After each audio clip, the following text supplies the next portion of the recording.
Hello all uniquely creative people and welcome to my channel. My name is Sherry Thorne.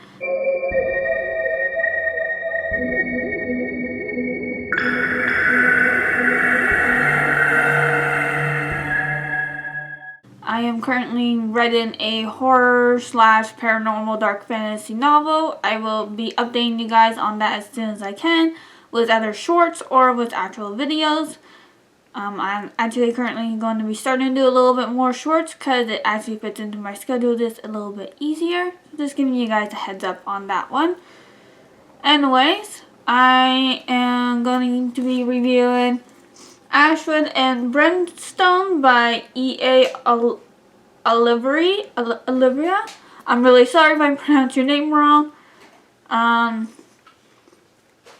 This is my third time reading this book. Twice as a beta reader and this time as a final result. And I will be honest, there was some changes, actually a few changes I wasn't expecting. But first I'm gonna start off with the plot, then go into the characters, and then what do I think of it, or somewhere along that line. So what is the story about? The story is about Evelina, the princess, Evelina, going on a journey because her kingdom, I will do my best not to give out spoilers. Princess Evelina is going on a journey because she has to save her kingdom from a necromancer. I'm sorry if I'm butchering names wrong in this. And along the way, and before she even starts her journey, she goes with the prince, who is a dark elf, Thanatos, and his power is death, while her powers are basically life, healing. Anyways, throughout this journey, they start getting closer, and secrets are starting to be unraveled, and so forth. So during this time, they're starting to make an alliance between the two opposites, and they're also trying to figure out where the necromancer is, and what to do with him, how to kill him, all that kind of stuff, and trying to protect the kingdom at the same time, and the world, but also keep the humans in the dark. That's basically the story that I can give out without giving out spoilers, so sorry if that just seemed like a random. The back does say, I will read a blurb just in case that didn't make any sense. The back says, the kingdom of Izada, homeland of the High Elves, naturally blessed with healing magic, the Widow Queen has kept a tight leash on her only daughter and heir, until she is forced to realize that Evelina is Izada's only hope against a new enemy. With no experience in the world outside her castle, Evelina enlists the help of the well-traveled Thanatos, the dark elven prince of Ozra, where all are cursed with the power of death. Together the two embark on a perilous journey into the wider land of Carintha.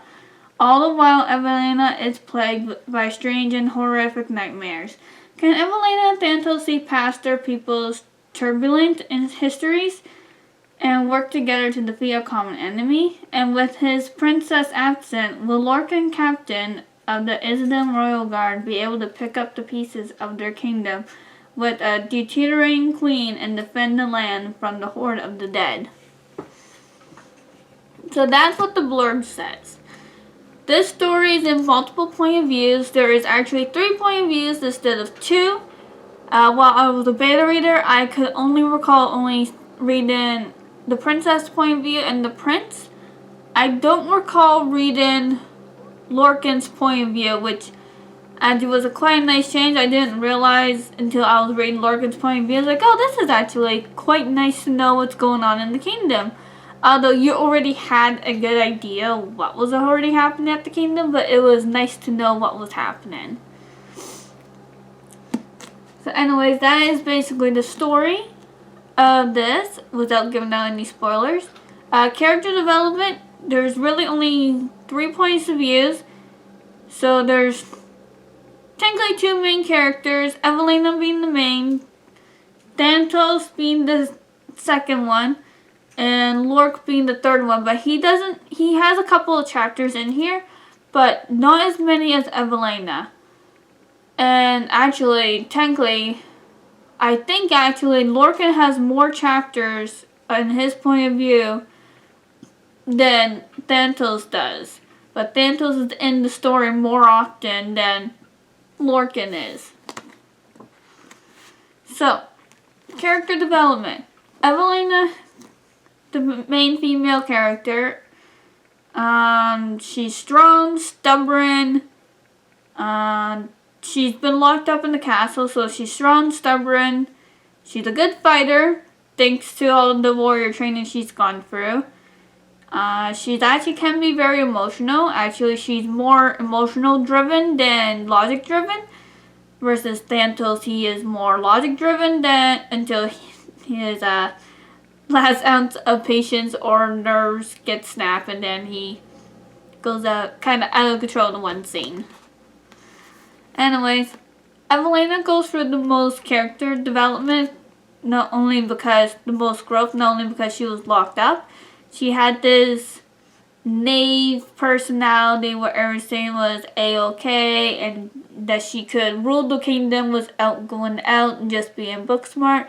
As soon as she got out and realized that, she actually needs to be out in the open, she needs to be in the fields, that she fully realized, she did kind of realize that she needed to be out in the world to fully do like the battlefields and that. But I don't think it really sunk in how much that she needed to be out in the real world and what the world was like until she walked out of the castle with Thanatos, just to realize how much of the world she has missed in her very short amount of life. Now, elves do live longer in this book, while the humans don't. I give out an exact age with Evelina, but judging by the sounds of things, she was like between 300 and 500 years old, but she is still quite young. That is just an estimate of her age. Thanatos is also in the same age group as her. Thanatos, the Dark Elf with the power of death, his character development was actually to more show his emotions, because he comes off as more of a emotionless, thought-driven character, like where he thinks logic over emotions. Well, Evelina is the opposite. And he hates using his powers, while Evelina wants to use her powers, but her gift is being wasted. Well, Thanatos does not want to use his powers at all. He'd rather not have them, but he still uses them for an absolute last resort. And that would be it. Otherwise, he won't use them. And the Dark Elves with the power of death, they all come with a bad reputation. So instead of correcting people, he just tolerates it. Which is quite sad in a way. Very sad, actually. That he doesn't bother correcting people no matter how much good deeds he does, because he is actually one of the more nicer characters compared to others. Yet he has this very bad reputation on him. No matter how much good deeds he does, it doesn't seem to outweigh that bad reputation that he somehow has gained, which I wouldn't mind knowing how that happened. If there was ever a prequel to the story, or a story where we can actually see Thanatos in a flashback or something, or a couple of flashbacks on how he gained this reputation of such a horrible reputation, I would be very curious to see how that started. And as for Lorcan, Lorcan is the captain. He used to be a lord, but he gave up the title to become captain to protect the princess and her queen, and his queen. Because the queen, he couldn't take care of the queen the way he could have by staying as a lord, because it would equal suspicion, and rumors would have gone around. So he gave up the title of being a lord just to become a captain. So this way, there wouldn't be any suspicions, like, okay, he's a captain. He's always by his queen's side. There'd be nothing going on between them. Because it's a captain's duty to stay by the queen's side and perform his duties. So throughout the book, we do see his point of view, and that Evelina's family is trying to help the queen of that kingdom. Her family, her grandparents are on the father's side. The father unfortunately has passed away, so that's where the misunderstanding seems to start with the Ozra and the High Elves. But it seems like that has been cleared up with the treaty, and Lorcan is now captain, and he is trying to protect his kingdom while following not only his queen's orders, but also Evelina's father's side family, who are currently helping them out as well, which they are called the Carcraculin, which are sea elves. So from my understanding, their strength is out in sea, but they are still quite the fighters on land too, which is quite impressive. Lorcan's character developed was more realizing that Evelina and him did not have a romantic feelings for each other, but more family-wise. And that he is realizing where he stands between as a captain, as a friend, as a family member. So it's more of a realization for him, because the time they spent together, it was more familiar with them. But now that they had a chance to be separated for a certain length of time, both characters realize, okay, this isn't love, this is family feelings. And now that we have that cleared up, we don't need to worry about that anymore. Overall, there is one part in the book that I'm not going to say, and I only can say in a theory that Evelina's stubbornness and not realizing Evelina's stubbornness made her blind to one thing in particular, I think, and this is just a theory. I'm not too sure why she didn't realize this sooner, but everyone was pushing Thanatos and Evelina together, while her stubbornness made her not realize there was something actually going on between her and the prince, but also there was something a little bit more going on between the queen and Ozra with that peace treaty. She never asked the questions because of her stubbornness and the respect for her queen, but realistically she actually should have, because she had every right to know what was on the peace treaty, but she also never let her curiosity read the peace treaty, because again, she should have read it, and then she would have been in the loop instead of being in the dark of what all was on that peace treaty. So I'm not going to say what that is. I'm going to leave it there. Her stubbornness did blind her with some stuff, that treaty being it specifically, because it actually pissed her off, like made her really mad, to the point that she took off near the end, at the end of the story, and went back home, only to realize that, hey, the way the peace treaty has been dealt with was actually good, but I wish I wasn't kept in the dark. So her stubbornness there prevented her from asking the right questions. Her mother wouldn't have been open to discussing it with it, but Thanatos was, and Thanatos was a really bad messenger on that. At that, because neither one of them wanted to talk about the treaty. Thanatos was trying to find the right time, but never could because he was too scared to do it.